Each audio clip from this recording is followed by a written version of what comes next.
Then you want to know why they are solitary versus a pride structure, which lions have. We think that lions are in prides for, the thought was in order to hunt. That was the original thought, that they used their numbers to hunt well. But the difficulty with that is that single lionesses will often eat as much as prides of 2 and 3 lionesses, and probably about the same as a pride of 4 lionesses. They get the same amount to eat in total. So it actually doesn't hold a huge amount of water to say that, lions are in prides because it helps them to hunt well. I think they hunt well. I think that they are able to hunt as a team because they're in a pride. I don't think it's the other way around.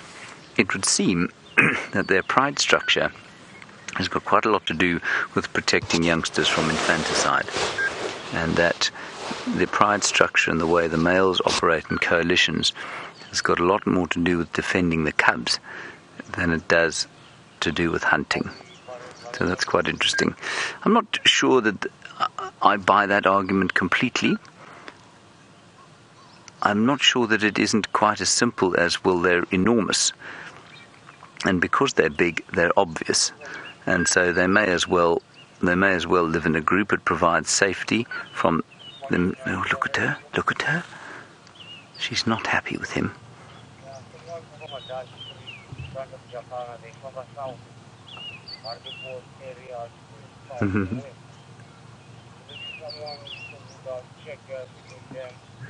All right, everyone, I'm just going to quickly ask Kirsten to tell Byron there are wild dogs heading towards Sydney's dam. He's much closer than I am, so if that lion is still flat on the ground, I think he should head to Sydney's dam as fast as possible. So, Peter, in a long roundabout way, I hope that's kind of answered your question on the social structure and why they differ.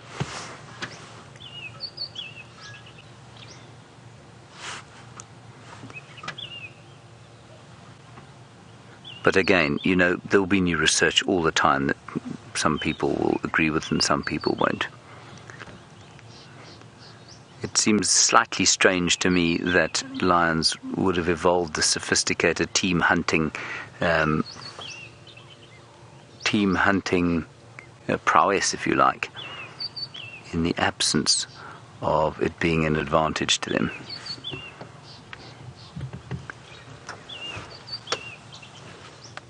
Now, the little male we found this morning, long before we found the rest of them, and he was about 50 meters or so from here, so about 150 feet.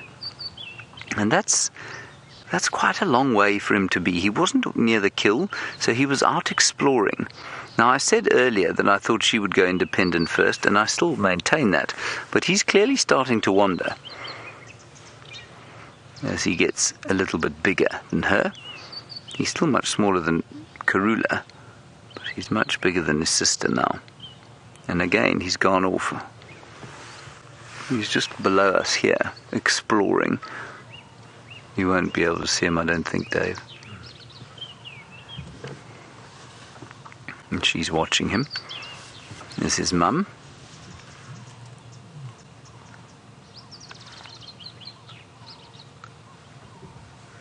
Gosh, imagine we get wild dogs as well today.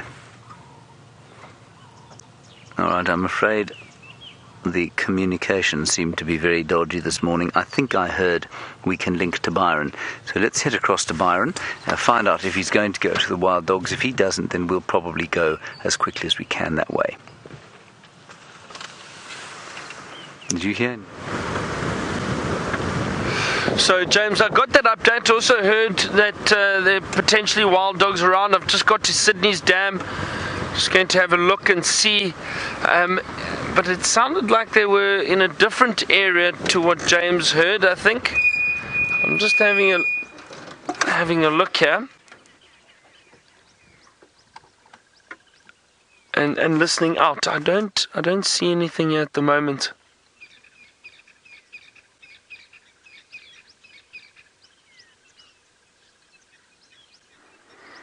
Thought I heard something about Jacana Camp. Now, I'm actually not sure where Jacana Camp is. And they were heading south from there. I'm not sure if James knows, maybe he does, but I don't see any sign of wild dog in this area, that's for sure. No alarm calls.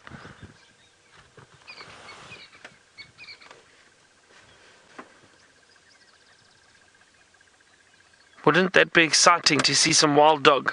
It really would be amazing. Don't know where they are. So let's just listen out. I'll see if we get another update on the radio. Nothing just yet.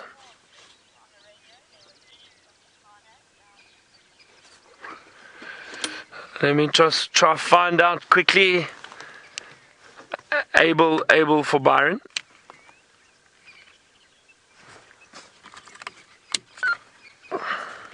Byron, go ahead. Morning, Abel. May I just get an update on the pack? Which area do you think they're heading into? Yeah, from Jakana camp, they head more southwest towards Waterhole area. I'm going to the camp Waterhole to check. Otherwise, you can check Galago shortcut of this road west, somewhere that area, because they from more south. Okay, copy. I'm on the Buffalo cut line. I'll check this area carefully. Thank you. I'll come from Waterhole. All right.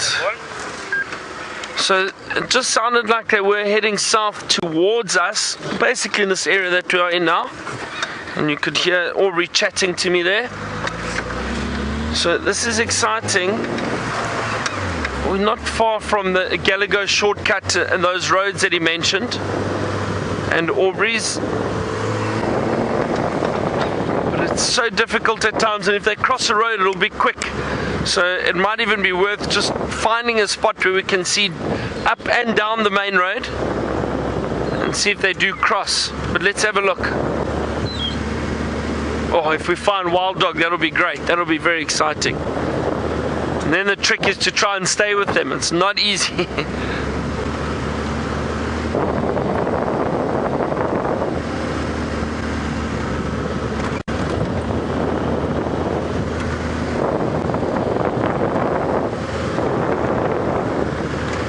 Keep your eyes peeled, Brian.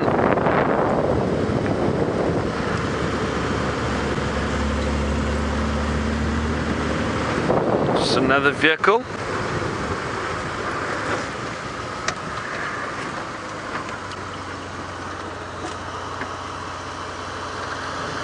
Option. They're not interested in giving us an update. I don't think they saw any wild dogs, that's for sure.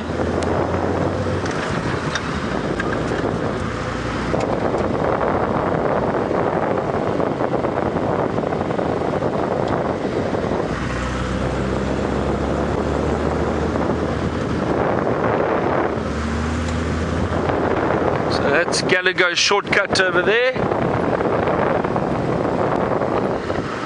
And I'm sure all of you are getting very excited too, just like I am. And I'm looking.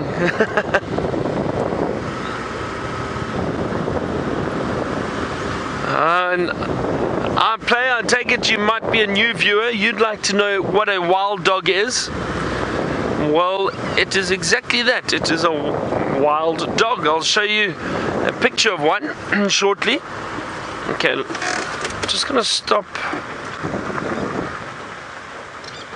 Sorry, hang on.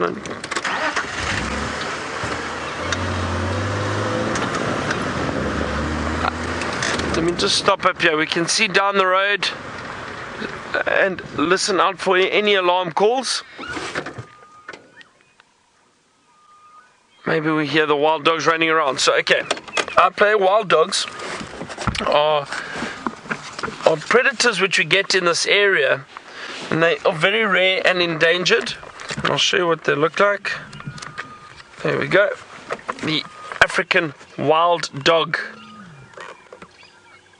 You see that? And they are completely part of the canine family. They are dogs, but they are usually pack animals. They are pack animals, large packs, they can get up to about 20 or 30. I've seen in some packs, a lot of them. and they are persistent hunters, which means they run down their prey. They're very, very lean, and they're able to cover huge distances very, very quickly in a short space of time. They can cover up to about 10 kilometers in one morning easily. So that's what the African wild dog is. Very exciting predator to follow, because they do cover a lot of distance, and when they are running and hunting, it is incredible to watch and to see how they work together as a pack.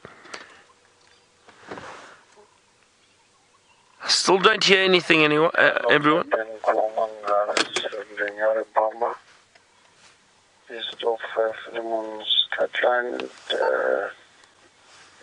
north of Jiga Road, on the old Ndlela. Okay, so it sounds like one of the other guys found the lions, and I actually had a theory, and I was mentioning it to Brian. And I said, even though that male lion was calling, maybe he wasn't necessarily looking for the pride, maybe looking for the other males. Remember I said both the calls can be used for both? So they can be used to locate a pride or the other males if they are patrolling their territory. So what has happened was that male was, I'm almost guaranteed, almost 100% certain, he was with the Nkuhuma Pride last night. They've just been found. They managed to kill another buffalo last night, but they're all the way down in Philemon's Cutline. It's quite away from here, and that would explain why that male came through quarantine clearing, not far from the lodge. We heard him calling this morning, and he walked down from there and walked down to Djuma Dam. So he had come from that kill. And I think what happened was he was just looking for perhaps one of the other brothers and just marking territory, calling to possibly keep out other lions. So we will get down there at some point, but we want to stay in this area for a little bit longer because it's exciting to know that the wild dogs are about. And as I said, I mean, they can jump out anywhere at any time. So I'm scanning very, very carefully.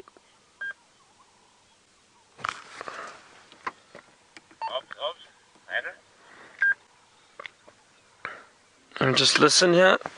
Go ahead. Morning, how are you? Good in myself. Very good. What you got there? Look at the cloudy sky. Okay, I'm going to stick on this break a little bit longer and just see if we do have any sign of the wild dogs. While I do that, James is still with the leopard. Let's head back to him for a bit. Northeast of Deep, close to Jiga Road. Okay. Now I will go water.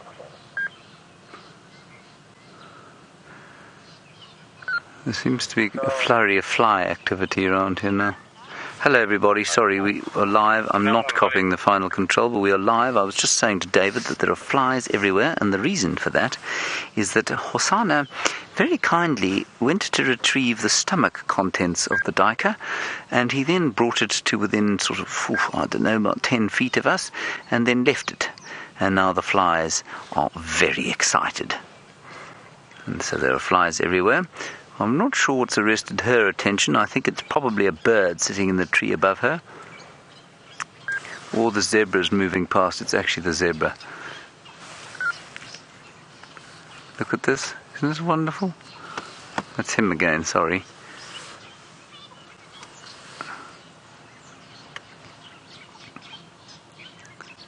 That's very cool. So he's really starting to wander. Oh, he's stalking something. You know what he's stalking? He's stalking the zebra, which is completely ridiculous, of course. But he's spotted them, and like any cat, he's thinking about, could he catch them? I've seen two young male leopards, sort of about, 6 months older than he is, stalking a rhino before. So they do like to just test themselves. He would get himself into a lot of trouble if those zebras saw him. His mum watches contentedly from behind. Where the sister's gone now? You see her, Dave? was so captivated by this young male and his very kind deposit of the morning haggis. Oh, there he goes. Look at him. How cool is this? I don't want to move, but I think I might have to. And now he's gone to sleep.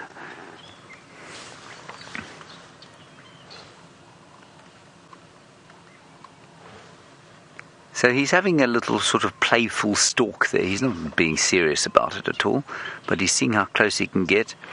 He's practicing that kind of stalk close to the ground with his shoulder blades stuck up and his head tucked in. And the zebra have no idea that he's there. What I'm going to do is just move slightly back.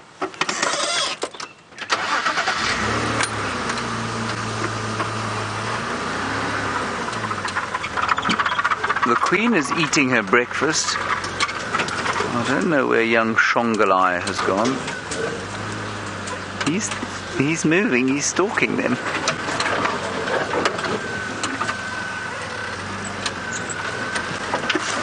Dear.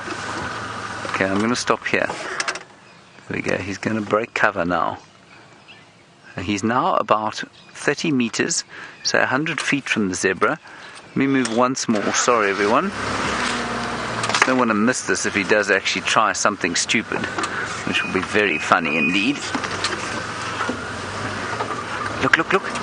He's still stalking. Let me get my head out of the way.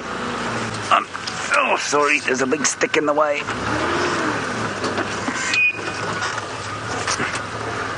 There we go. Try and get you a view of all of them together. That's going to be classic. He's just behind the tree there. He's now 100 feet from them. There is one young zebra here. He's still much, much, much too big. You seen that, Dave? Yeah.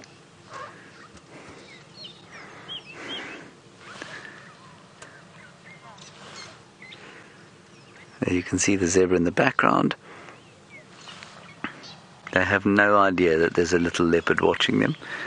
Isn't this cool? He got himself into the perfect position. He thinks he's very, very clever at this stage. He also doesn't realize that if they happen to look this way and they see him move, the game will immediately be up, and this is how he will learn. He will also hopefully learn that stomach contents are not something that you want to put all over your face if you don't want flies on your face, that's why there's flies on him.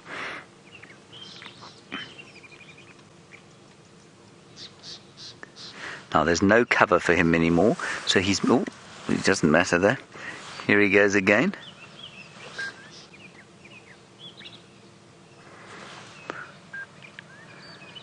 Now he has not thought this through. He's just doing what cats do. When they see things to stalk, they stalk them.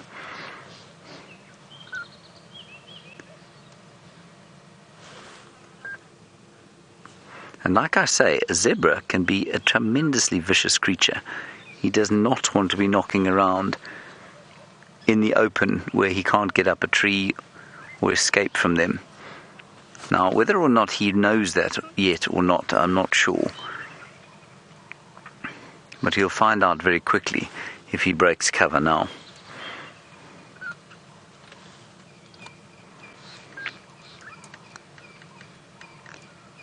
This is wonderful.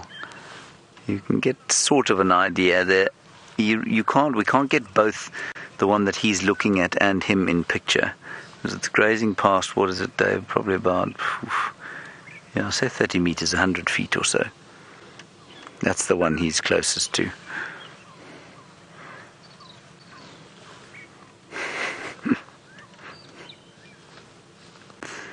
And if I'm not mistaken, let me just look carefully. There now, he's feeling slightly foolish. No, that is a mare, it's not a stallion. Oh, this is spectacular.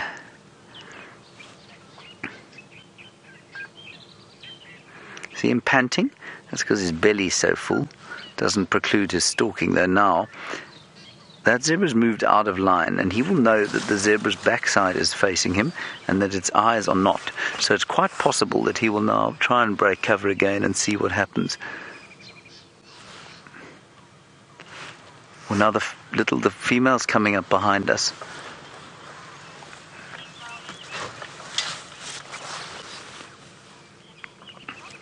Now, Honey's ocelot, you've asked a very, very good question, and there's quite a nice answer to it. You want to know why he wasn't stalking the guinea fowl. Yesterday, now, for those of you who weren't with us yesterday, we found them on the back end of some guinea fowl alarm calls. Now, the very fact the guinea fowls are alarm calling indicates that they had seen the leopards, and the leopards know when they've been seen. They know what the alarm call means. This is just too perfect. She's now stalking her brother, who does not know that she's there. How cool is this? Now the zebra's seen. You see the zebra run in the background there? He says, leave me alone, I'm stalking zebra. Now they're both there. That is fantastic. Now the zebra have seen them. Davey, just in front of us, you can see they're looking there.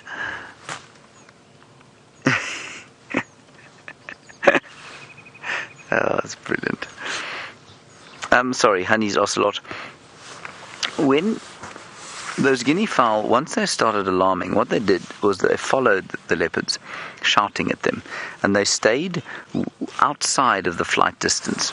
So as soon as the leopards turned towards them, they moved away, and they know they can fly, of course, so the flight distance is much smaller than it would be.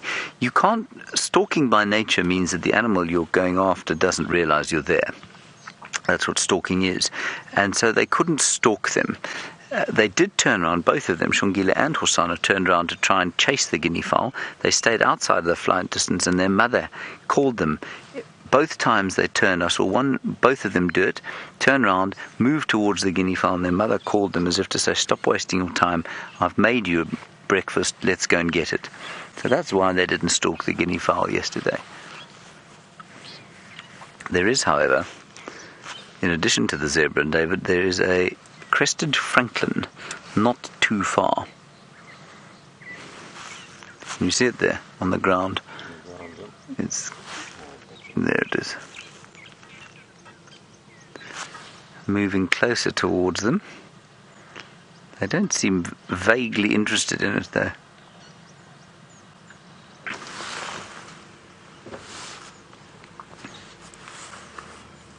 This is just fantastic.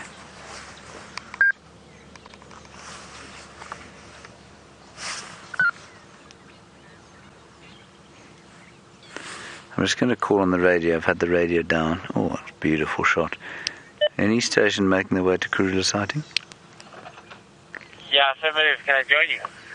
Yeah, with pleasure, Andrew. Come through the drainage to the northern side.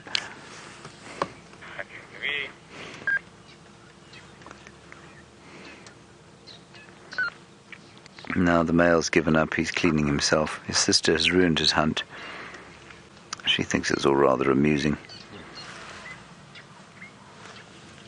The zebra have seen that it's two little leopards that are stalking them. They're not vaguely concerned anymore. There they are, very happily grazing away. They're eating quite a lot of this baboon's tail, which is the dominant sort of that spiky, stubby plant that you can see on the ground.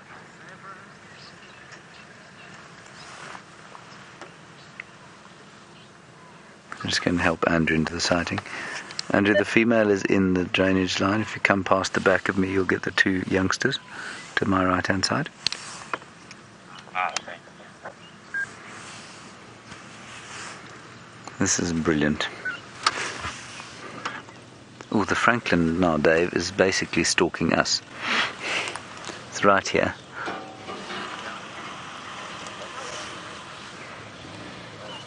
Why the leopards are not interested in that francolin, I don't know.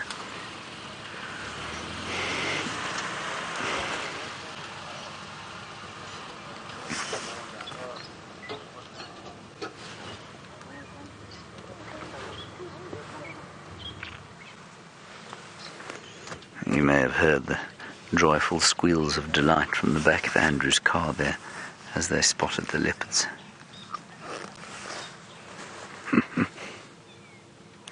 Now I take it that that those wild dogs probably have not crossed onto Djuma,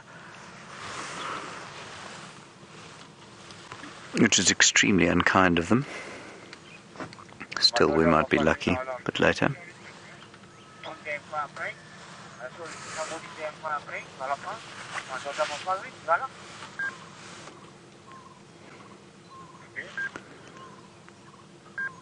In the background you can hear doves calling. Right, let's go and just get an update from Byron quickly and find out what's happening with the dogs. We're going to stay here for now and we might move out shortly.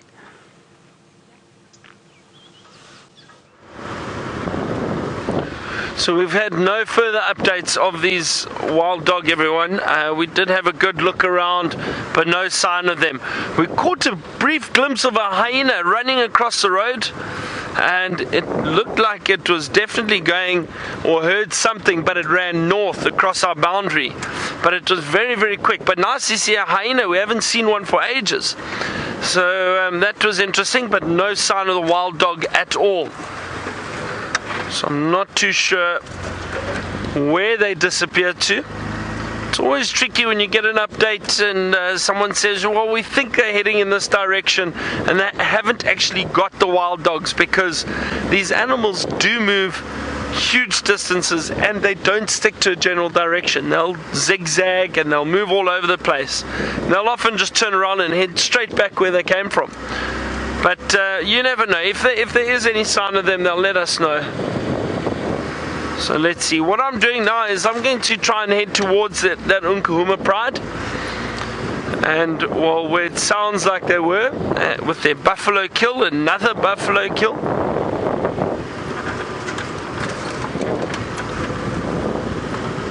We'll try and work out exactly where they are.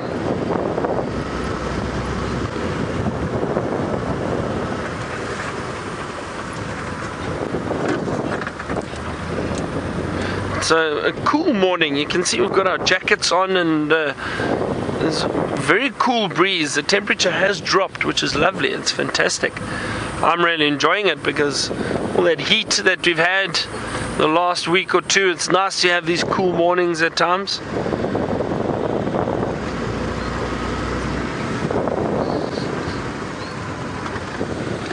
See, I think it was this one, Brian. Let's see.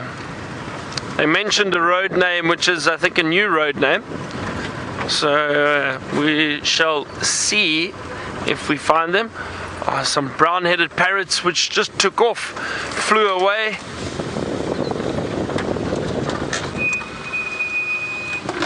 Did one land there now? Am I mistaken?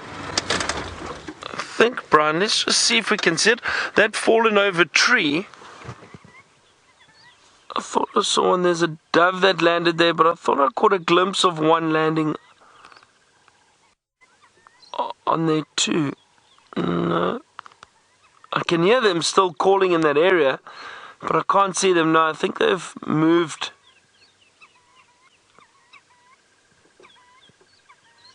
No, possibly further back. It looked like it, but it was a dove that landed there. The parrots are still calling in that direction. Don't know if you can hear that. Got a parrot sound. I can't do that one.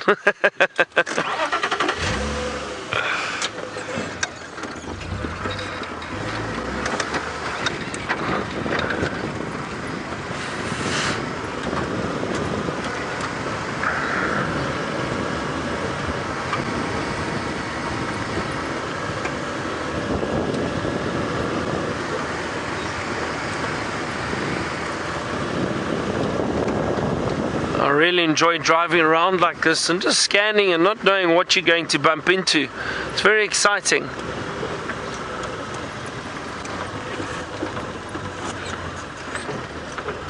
A lot of doves around us. Cape turtle doves and laughing doves.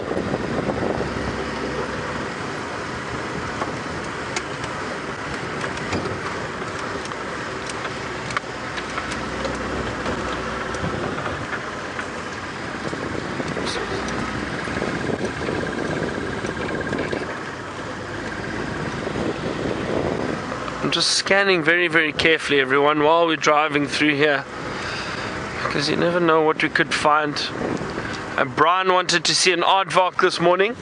That would be very, very interesting.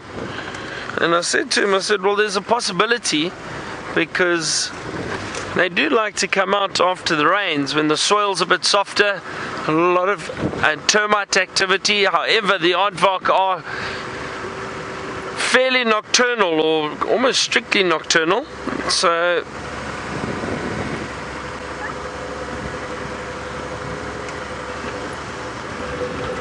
it's very difficult to see them, unless in other parts of South Africa we do have them.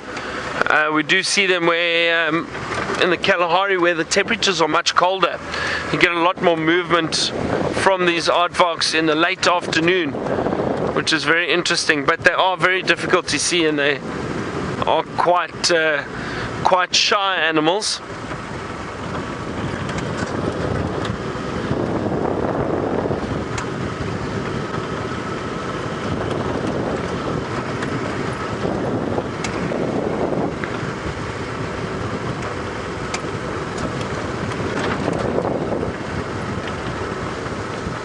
Okay, I'm going to carry on a search for the lions and just find out exactly whereabout they are, where they were found. And just before James leaves those leopards, let's get back to him and see what they're up to.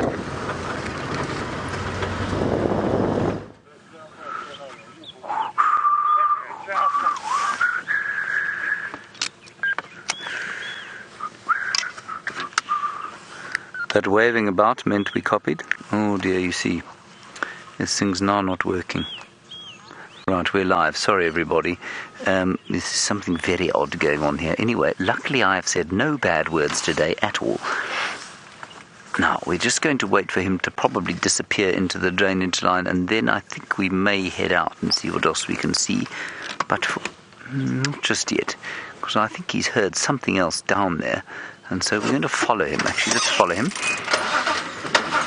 That termite mound in front of us is the original one where we were watching Karula earlier.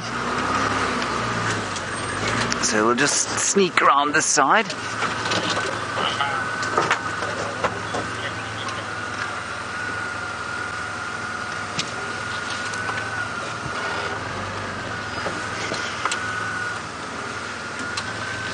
He's disappeared. He's gone into the drainage. I see his mum. Can you see his mum, Davey? Oh, I can actually. She's the same place she was. Alright, let's try and go around this side. See if we don't get lucky getting into the drainage line this way.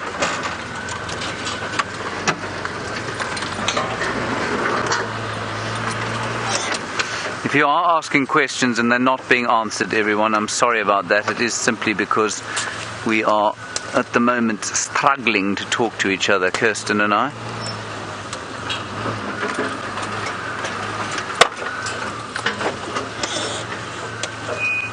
I don't know where he's gone.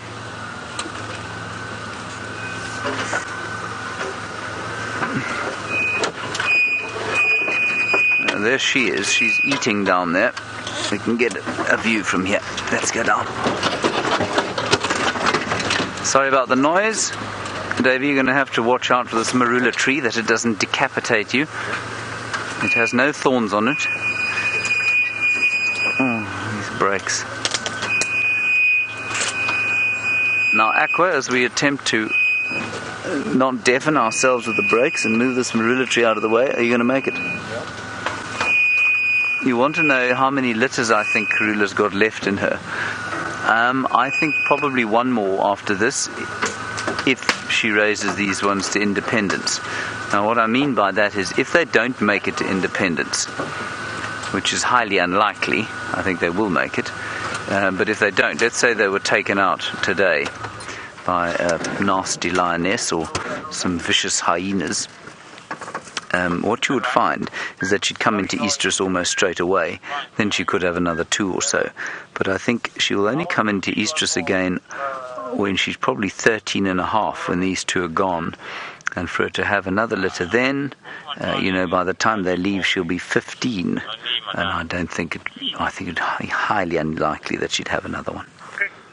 I'm sure I'm having talked to you on line. That's quite a nice view there, actually. Right, so we've got, I think that's Shongile. The male is off to the left, Hosanna, and then Mum is way behind there. You can just see her spots behind the tree there. You see them, David? Center screen, there she is. Oh, that's him. See, look at that little kind of territorial rubbing of the head against the tree. It's not territorial, but it will turn into territorial behavior when he's old enough. Right now, he's just doing it because he knows that somehow something in his genetics is telling him to do it. Okay. He's a lot more active than she is, I must say. She's very sensible now. She's just having her food. Do you think she's a bit of a geek, Dave? Do you think she's the geek of the leopard cubs? He's like the cool kid.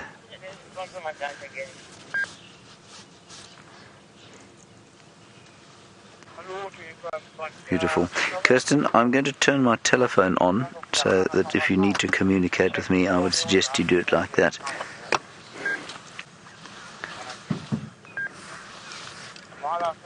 And then we're going to head out from here, see what else we can see for the last little while of the drive. We've got about just under an hour left.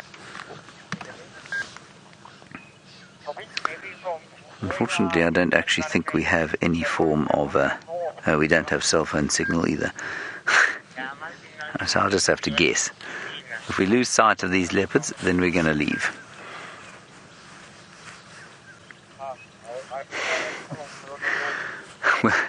It's very awkward doing this silent. What we'll do, Kirsten, is wait another 5 minutes and then we'll head out. You've got signal. Okay, you can send David a message if you need to, Kirsten. There we go. I'm now getting comms from the final control.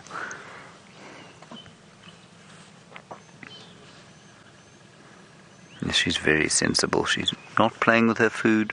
She's eating nicely. He is wandering about, wassailing through the bush.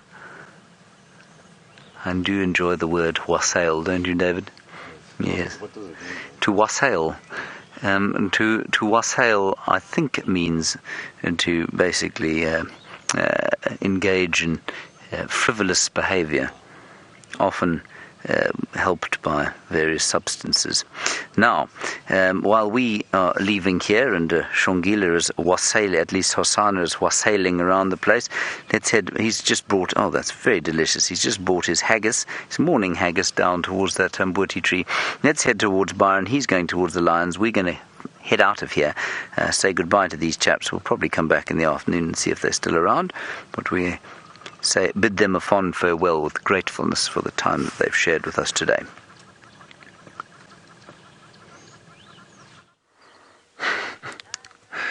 James, that seemed like quite a long goodbye, but thank you. We have found the lions, everyone. Well, we've got into the sighting where they are. And look, another buffalo. It looks like the whole pride is here. And it's very interesting. It doesn't look like much of that buffalo has been fed on, actually. But look at this. It's amazing. So I wonder if that male didn't come from the side. I think he did. And let's have a look off to the right, Brian. Sorry, I just saw these cubs now. They were just holding this tree and stretching their claws. Let's see if they try and climb up again. Oh, these cubs are wonderful. So I wonder if that... I'm pretty sure that male must have been in this area because he looked really full. But like I said, really doesn't look like much of this buffalo's been fed on. I couldn't really see on the other side. So maybe he did feed a bit and decided to move off. Although I think they've been looking full the last week or so because of all the food that they've eaten.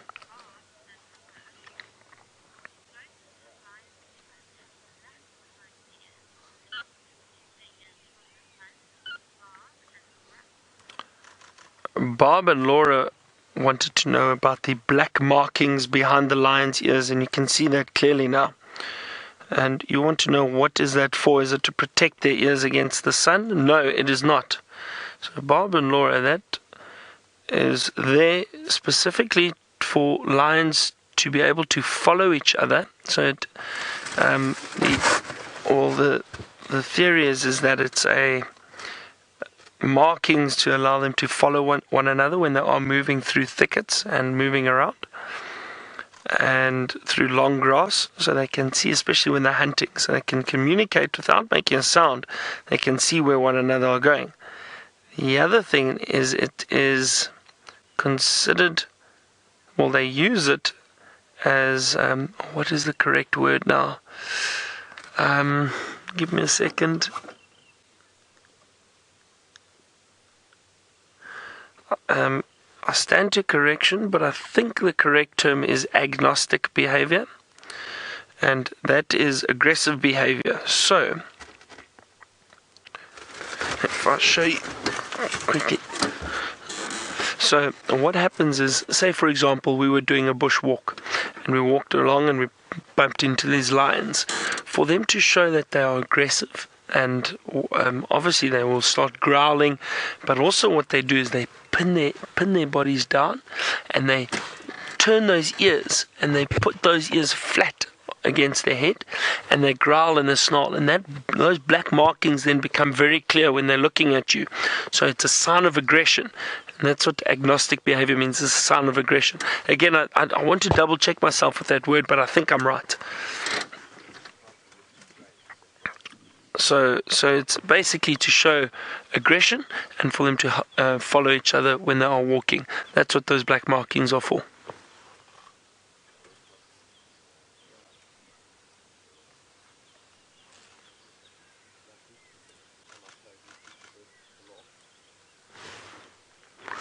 And you see, they probably started to feed on the rump area of that buffalo, because that's where all the soft meat is, easy to get in there.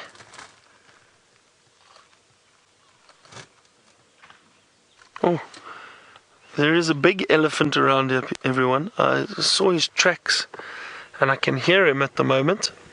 He's off to our left. I can't see him, but I can just hear branches breaking. And probably about 100 to 150 meters away from us. If he does come into view, we'll show him to you. He's doing some damage to the trees.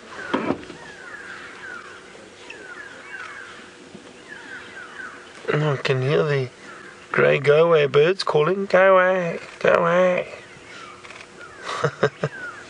Very strange sound.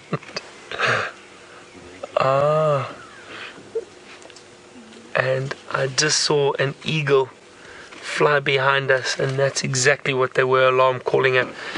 It sat down. Let me see.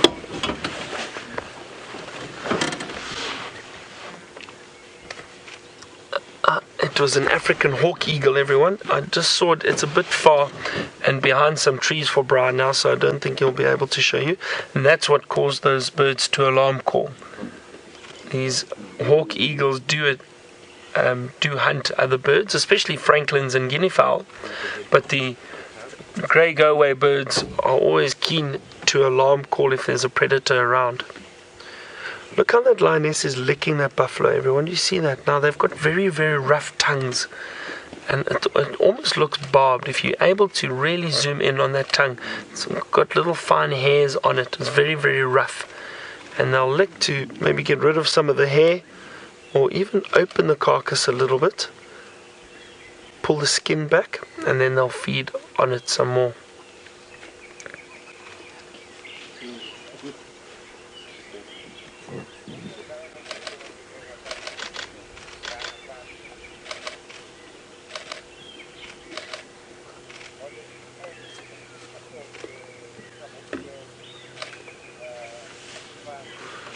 So we're going to sit with these lions for a while. I think these cubs are still feeding with the females, so we should get some activity here for a bit.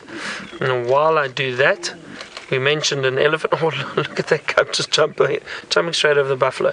Mentioned an elephant, and James has got one to show you.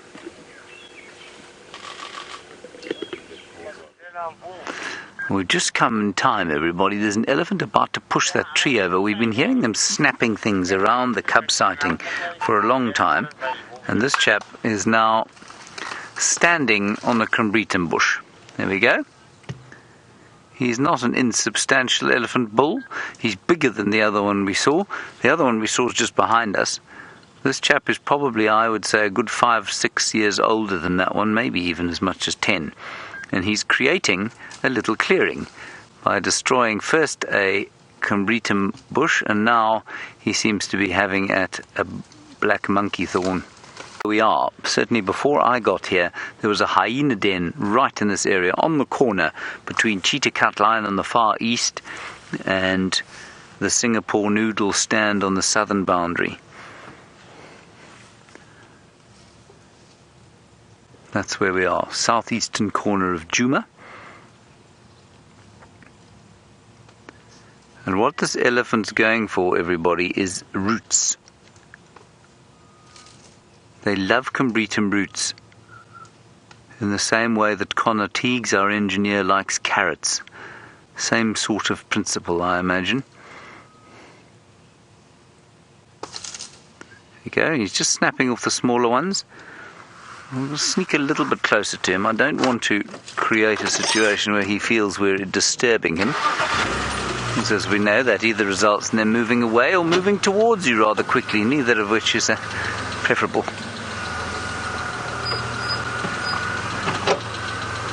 I think we'll get a nice view here. How's that, Davey?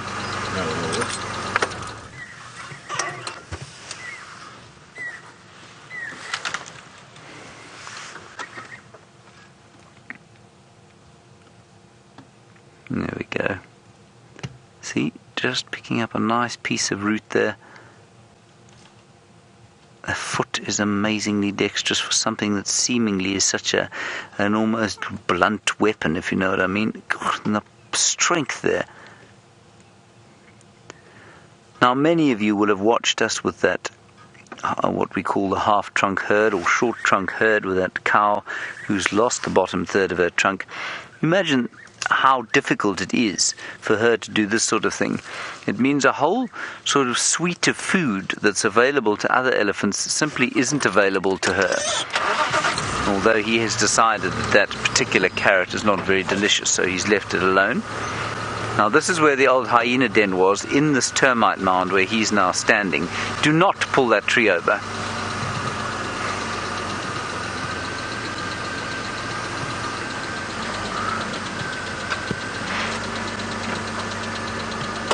That's marvelous. Isn't that wonderful?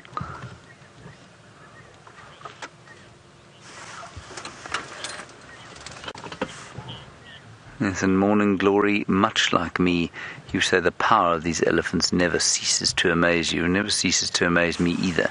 Now, what he's doing is he's sampling a gymnosporia tree or a spike thorn, and deciding that he doesn't like it very much. He was kind of smelling it, tasting it, testing it, but he's also doing that and watching us at the same time.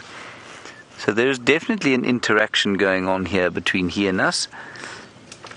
And he ceased his feeding to give us a bit of an assessment, and now he's heading off to join his mate. What a marvelous sighting. Good. Let's carry on, see what else we can see if our luck holds. It has been profoundly marvelous today. He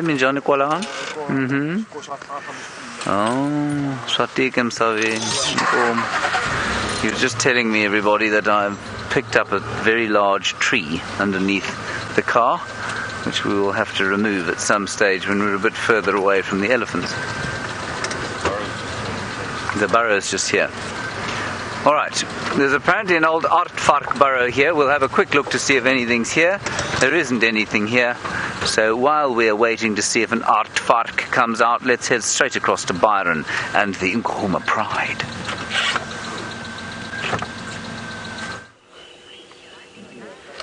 There's a lot of activity here, everyone. The cubs are jumping around, trying to feed on a bit of meat, and the one lioness is getting very agitated with them. growling, and there's been a lot of noises coming from them. Hopefully they'll do that again while you're watching.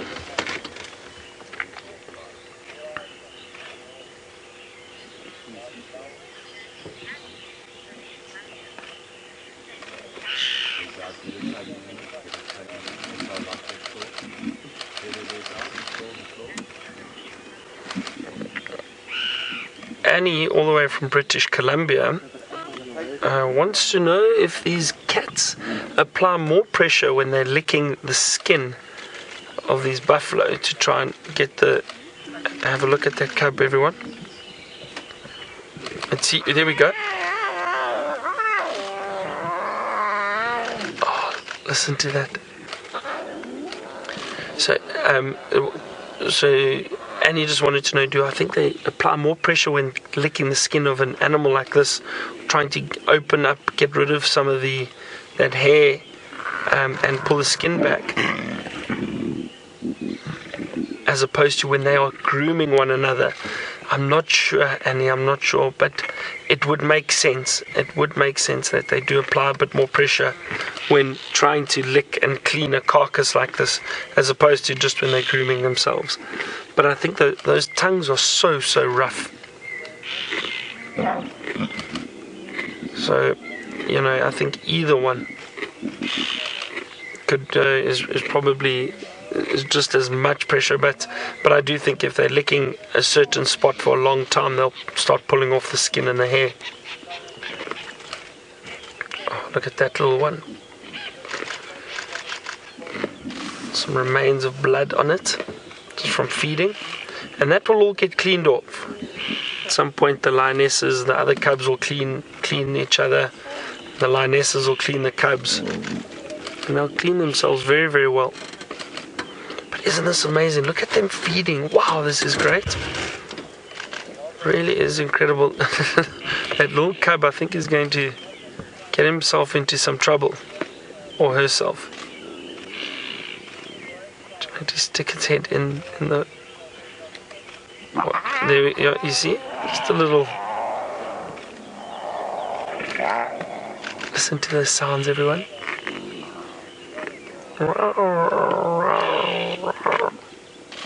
Smart lion cub impression.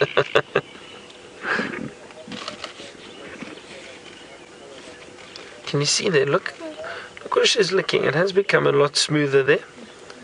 See that? Pulling that skin off completely, or the hair. Look there. Wow.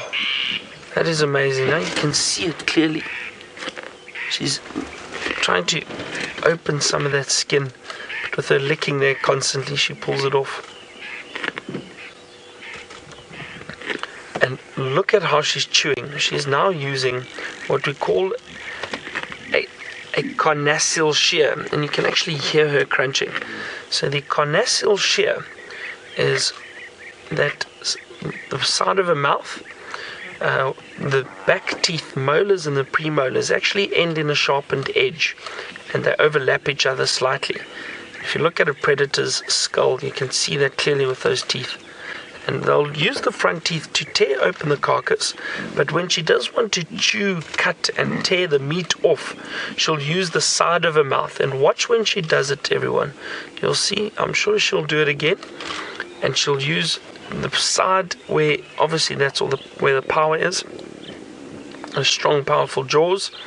She will feed on them, or feed on the carcass, and tear the meat with that carnassial shear.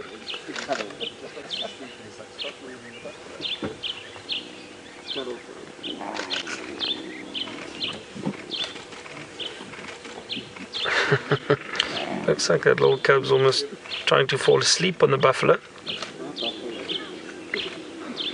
Still sticking its head in the way of the mother. It's taking chances. Or the female, rather. Not sure if it is the mother of this cub.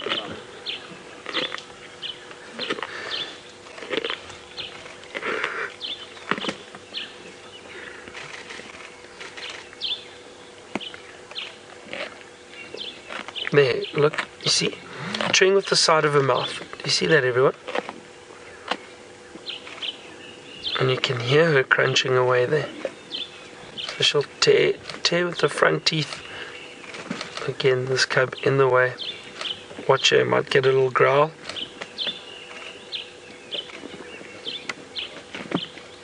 Just a little warning. Nothing. She's going to bite the cub if she's not careful, or if the cub's not careful. Look at that. I don't know what it wants.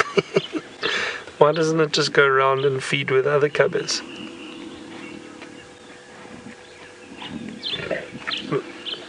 A little growl.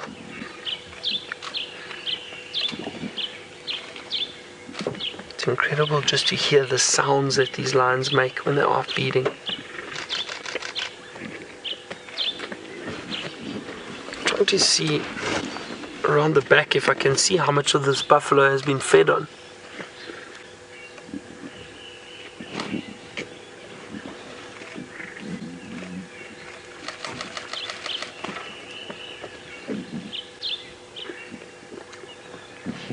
Can't really see that rump area. It doesn't look like a lot of it's been eaten, but these buffalo are infested with ticks. It looks like it. There are ticks all over.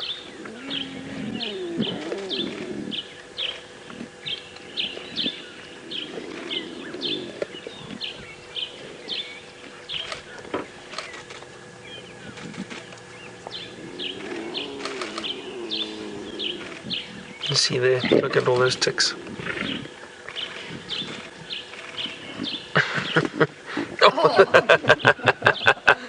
So, it fell off completely.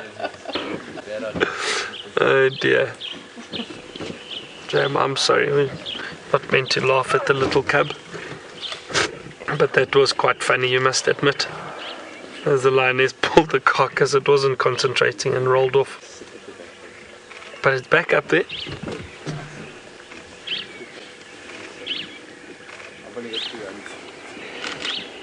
You can imagine how powerful those jaws are of these lions. Very, very powerful. Able to chew through the tough skin of the buffalo and get to the meat.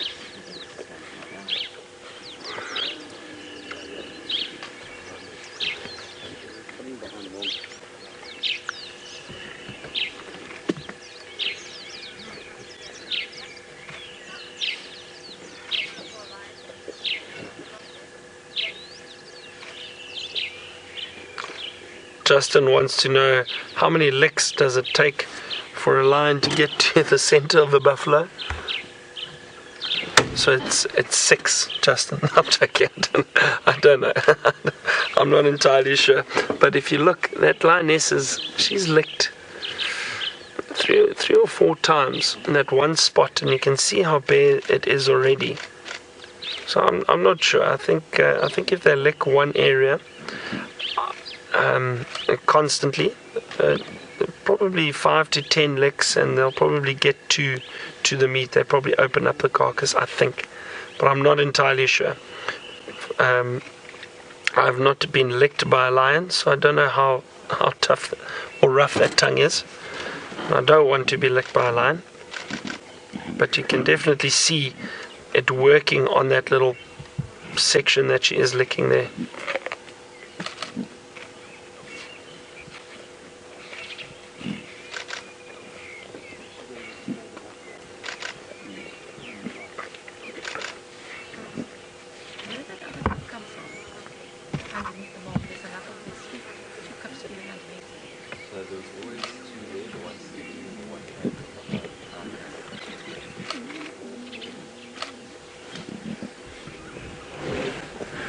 This is really wonderful because there's a lot of interaction going on here, and it's just fantastic just to watch and appreciate the sighting.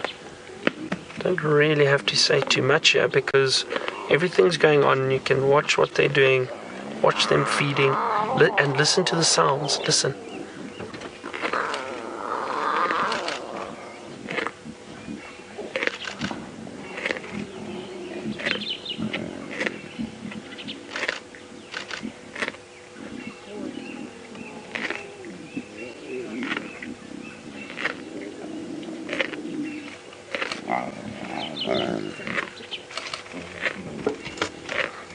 Some more cubs moving in there.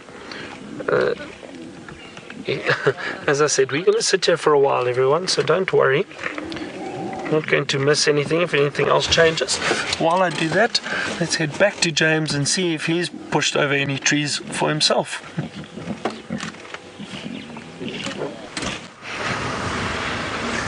It's a bizarre thing to say. Why would I be pushing over trees for myself, Byron, you gormless cretin? That's what I used to call Byron when we were training, everyone. That's why he's such a well-balanced human being today, because I took him down a peg or two.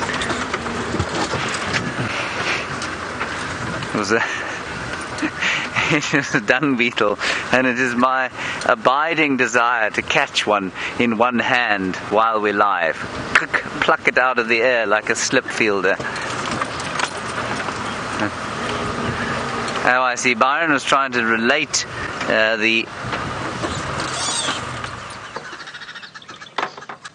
David, if you look just to the right-hand side here, you'll see... Very nice. That's not the reason I stopped, though. I stopped because I heard some Franklin's alarm calling. You can hear one going there. Go, go, go.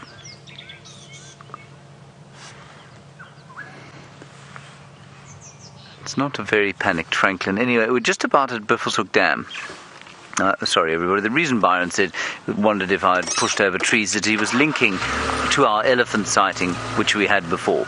I wouldn't say that it was his best link ever, but it was an attempt. Well done. Good. There is also a very strong smell of burning around the car now, and you will have noticed that there is no squeaking of the brakes anymore. Yes, and that's because we've burnt them, and so that's good. Now, let's see what's going on at the Waterhole here. It's possible that Franklin was alarm calling at a predator that was coming towards the water, or moving away from the water.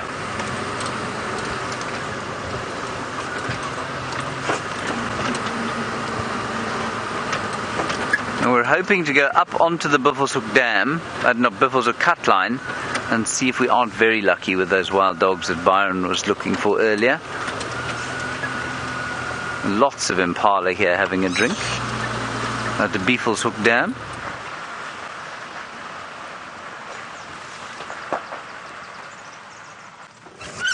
There we are. Beautiful.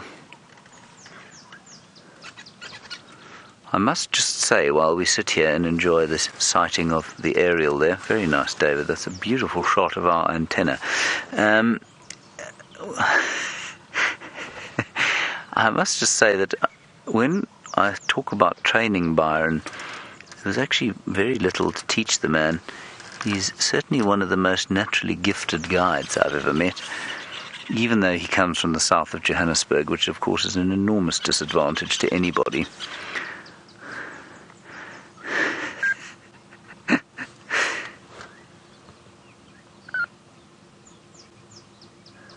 Now, the males, yeah, I tell you, the impala have not put on condition as quickly as I thought they would. I think the elephants have put on condition very fast, but the rest of the animals really don't seem to have taken as much of an advantage of the early rains that I would have expected. Look at how his hips are sticking out. There is, of course, also the possibility that there is some kind of disease that's taken hold because of the trying times, and certainly that's why I think there's mange around at the moment. But time will tell.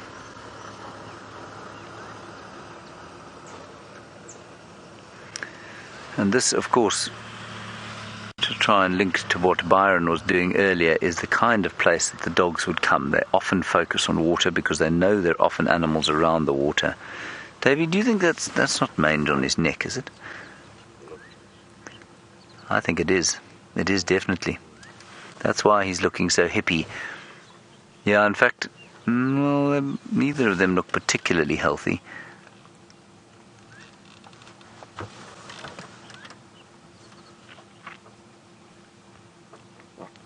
So not just the lions, everybody. It's into the impala. We've certainly seen the odd duiker and steenbok looking a bit mangy. Okay, that's it from Buffelshoek Dam. Let's carry on from here. We're going to go onto the boundary and then head off in a westerly direction and just see if we aren't very lucky with those dogs.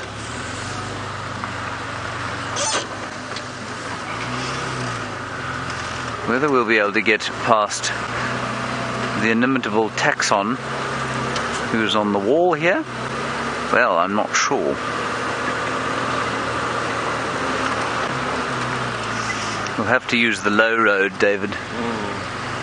Taxon took the high road.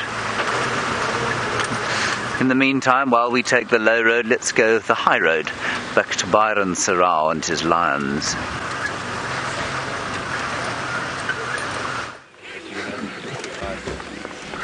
And we're still sitting with the Nkuhuma Pride, everyone, and there's still a lot of feeding activity on this buffalo. Have a look there, these cubs with the lioness.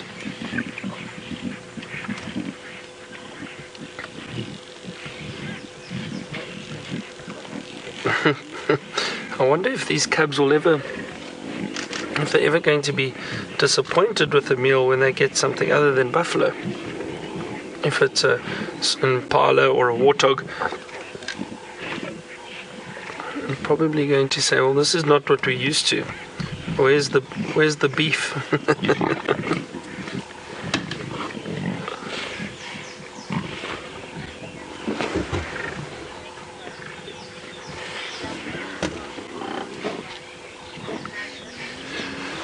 Madeline from New Mexico wants to know if those ticks possibly jump off the carcass at times and jump onto the lions. So Madeline, it's almost a guarantee. I'm sure that some of those ticks move off the carcass onto the lions, but the lions do clean themselves regularly, so they probably manage to get those ticks off them, not like the buffalo. And we've seen ticks on lions, so I mean, the chances, you would think that those ticks do come off the buffalo and onto the lions. And I also think these lions sometimes eat some of those ticks because they sit on that carcass.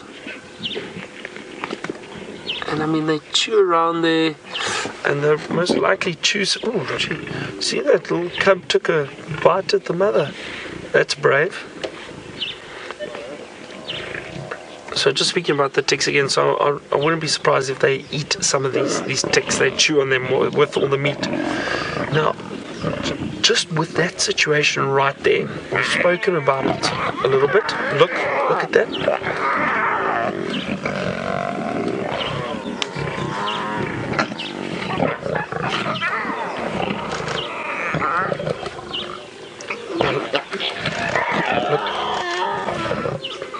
Watch that, isn't that incredible? Okay, now we spoke about this earlier, and now that is one of the mothers. Okay, and I mean, look how aggressive she is being towards these cubs. She's being very stern. She's not really hurting them, but she is being aggressive. She's growling. She's smacking them a little bit because they are getting in her way. Now that is the mother doing that. Imagine one of those big males, the Birmingham males, if they are feeding. If those little cubs were around, they would get a serious hiding or beating from those males. Look how those cubs are clawing at one another. So this is why.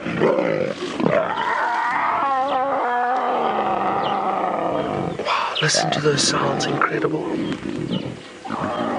So this is why I say, lions, doesn't matter if they're in the pride, out the pride, brothers, sisters, fathers, daughters, whoever, the aggression around a kill is very, very clear.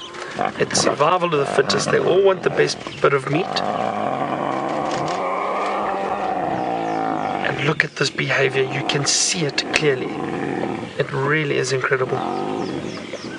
And that's why I say these females are always nervous when these males come in, especially when they've got a kill. And they'll often take the cubs away a little bit until the male starts to relax. Because when they get in, they're hyped up, they're excited, there's now food. And they get very aggressive around a kill. And that's why you see all the scarring around these animals' faces, because they often paw and claw one another, bite one another, trying to get the best piece of meat.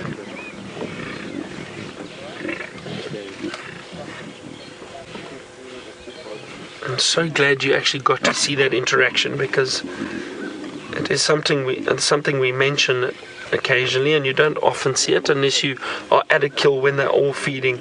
Then you do see it, and it's even more clear when you have a pride that haven't eaten for a few days and they manage to kill something, especially if it's a small kill like an impala or a small antelope, an inyala or a kudu.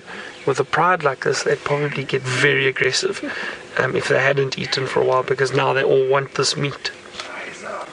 Look at those sharp claws of the cubs just under the neck of that female, holding onto the carcass while it's trying to feed.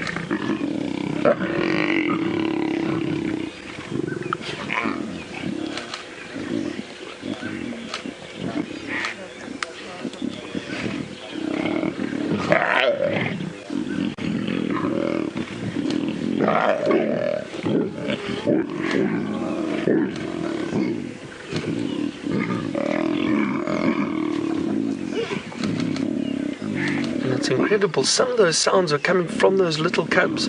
It's amazing how they can growl at an early age. Listen to them.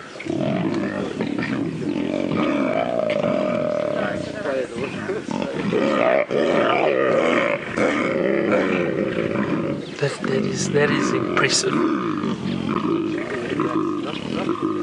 Oh, the sounds at the moment are just incredible. I'm just going to sit here. I don't have to say anything.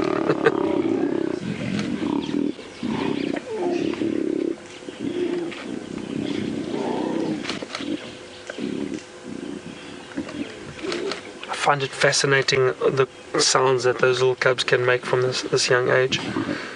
Is that Taylor's favourite little cub, the one with the floppy ear? The one on the buffalo, I think so. Yes, flip-flop. It looks like it is flip-flop. I actually didn't tell Taylor that I'd named the cub for her. I wonder what she thinks about that.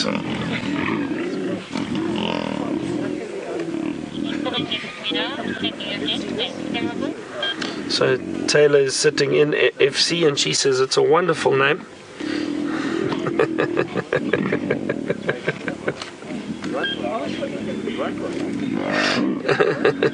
You see, Taylor can say what she wants in FC, but I'm the one that's live, so I can decide what I want to say.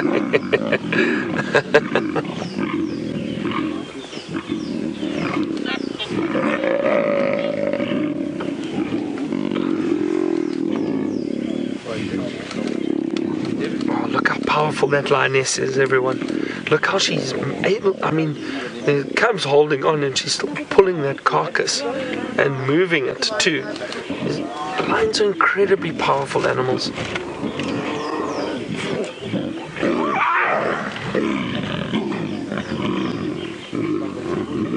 There are two cubs on the other side that are really having a go at one another. They're getting very aggressive.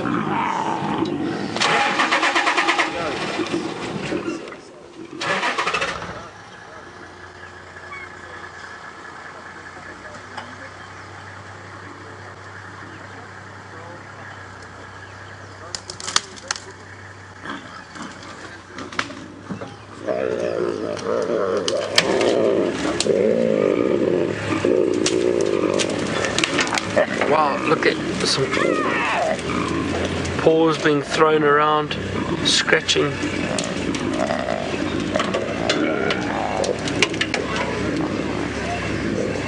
Really, really amazing.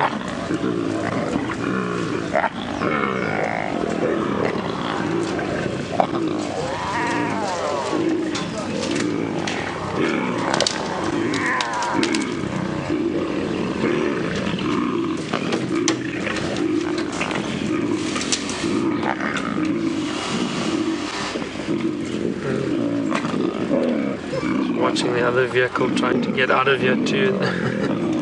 It's not that easy when you've got a vehicle full of guests and trying to maneuver through the bush.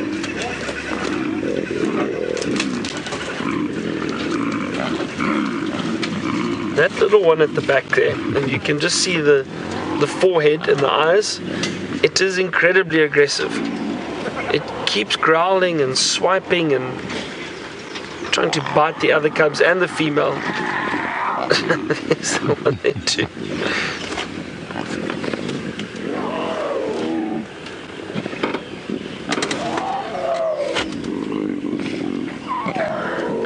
Well, everyone, it's very hard to top a lion sighting like this because of all this activity and the sounds and the interaction between these lions. It really is very, very special. Glad you all able to watch it with us.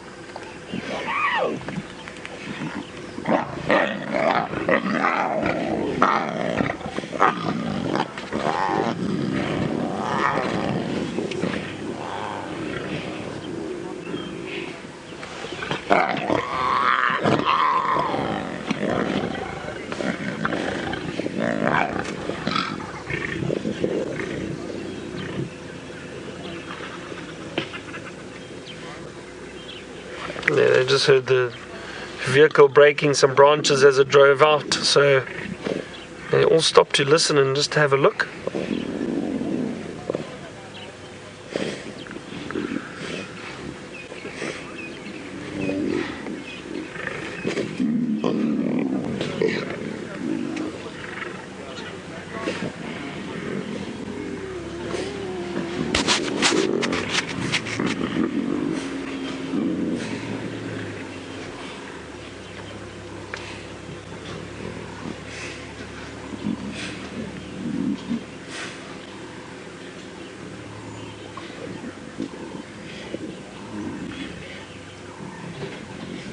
Seem to be breathing quite heavily there.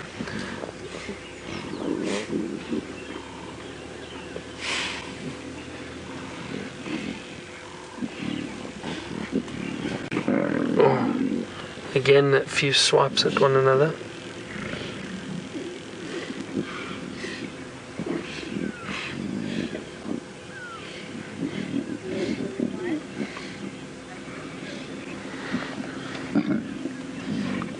Okay, we're going to sit with these lions right till the end, everyone.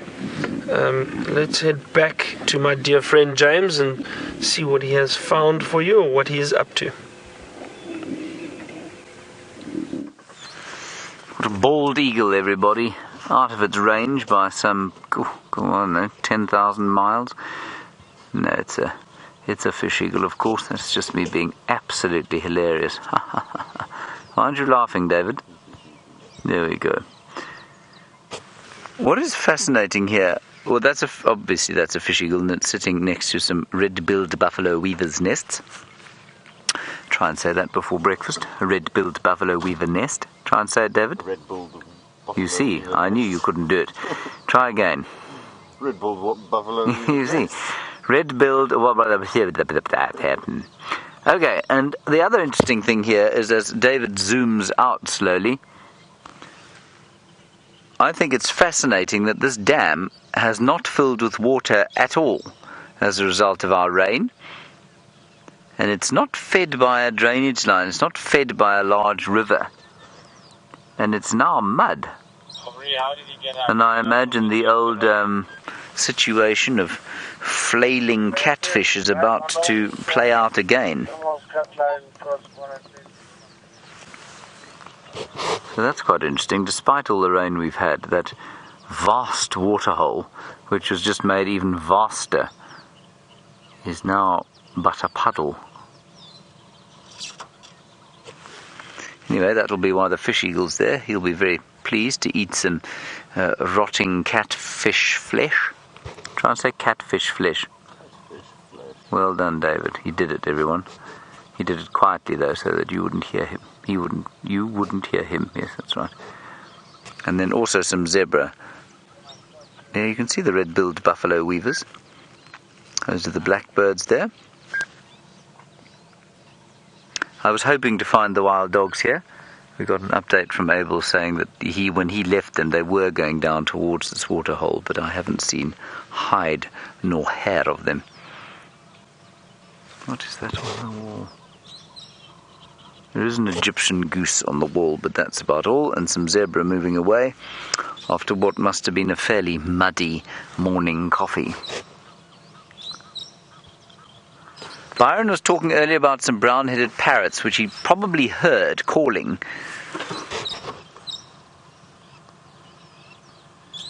They're calling again, and I was hoping... Oh, there they are, Davey.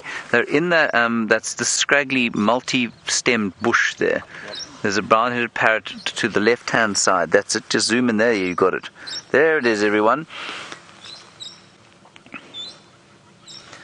There is the great brown-headed parrot, whose most obvious feature is, David?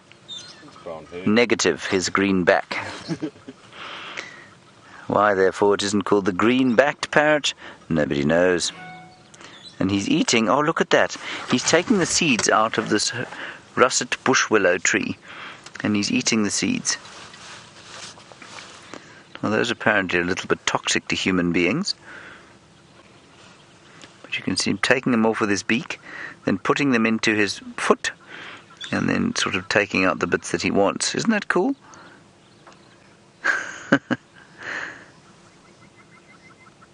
Much like many of the birds here, you know, we often hear them, but they don't sit for a great deal of time. I think there's some others on the top of the tree there, Davey.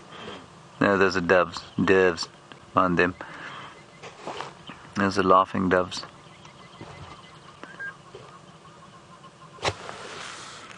Very cool. And they will probably rather be eating the buds. You see there are fresh buds there, flowers. They'll probably be going for those rather than the fruits, like the parrot. Good. Well, no wild dogs, but a very productive little time at Sydney's Dam. We're going to turn around now and head down Sandy Patch towards...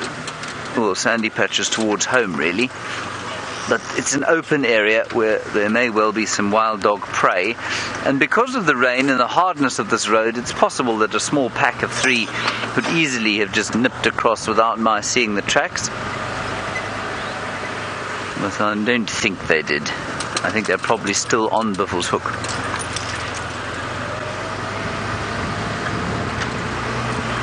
So we'll just pop through here and see what's going on. And Davey, if you don't mind panning over here, it has got green, but I wouldn't be surprised if this area of the reserve has had slightly less rain than some of the others, say around where we were with Karula earlier today. And it is that isolated, the rain, often. But it is greener. You can see the sodic area, very sodium-rich soils producing some nice green shoots, which will be very, very handy for the animals that come grazing along here. And of course favoured hunting ground for coursing hunters like wild dogs and cheetah, although I've never seen a cheetah here. I think you'll probably find that cheetah avoid this particular area because it does tend to be a fairly it's concentrated activity of lions and hyenas.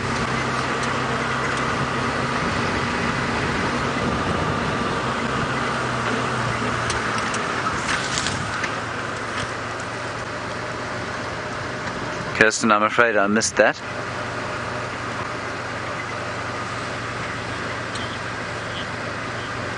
Oh. I don't know why I picked those. I picked them, but then I don't really know why I picked them. They're guarri bushes, everybody, guarri leaves. But I don't actually have anything to tell you about them, because most of you will know what they are.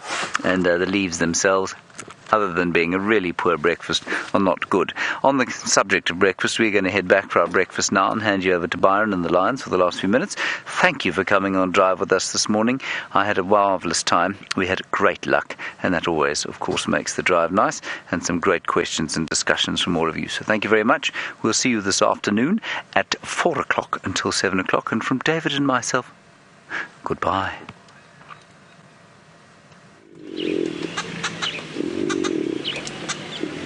These lions are still having their breakfast, James. And James is going to head back to the lodge, as he said. and start making my cup of coffee. Don't forget, James, stir anti-clockwise, please.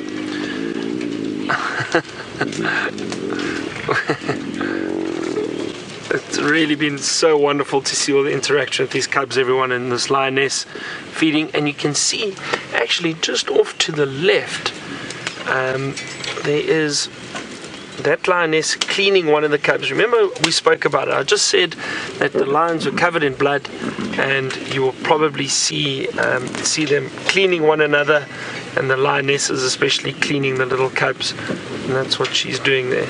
And you see she's probably finding little ticks and picking the ticks off.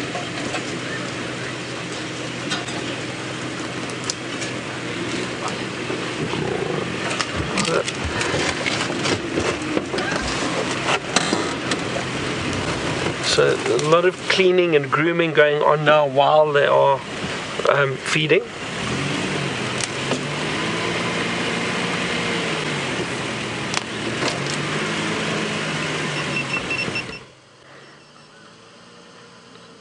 James, you were saying it this morning was a great way to see the difference between how leopard families and lion families, or the pride of lions and a leopard family, share their kill. It's very interesting.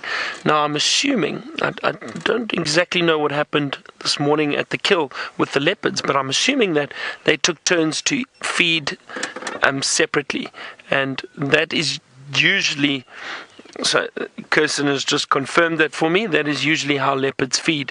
They'll feed one at a time and then move off once the kill's finished. Whereas lions, we can see they all feed together, and so it is interesting. They are very different, James, and well spotted, and a nice comment about the difference between these different predators and their behavior when they are feeding. It's very interesting, and it's interesting to notice some of that.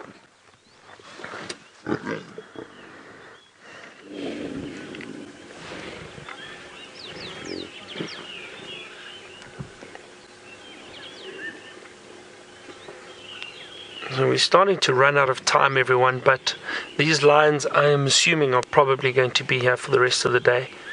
There's a possibility they may go look for water. We've seen the Sunkuhuma pride moving randomly during the day, but I do think it's still, for the moment, it's still very cool. So they're happy to lie out in the open, but if the day does warm up, they'll probably go and look for some shade. There are some nice big trees around, so there is shade for these animals. But what a fantastic morning.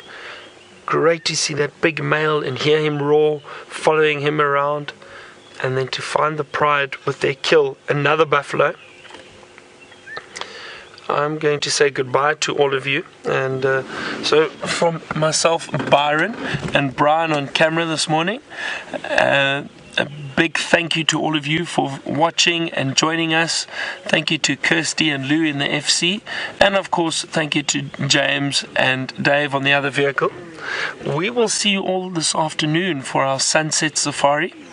And we will possibly come back to these lions, and maybe head back to Karula and see what is happening. Have a wonderful day. Good night, goodbye, and we'll see you all soon.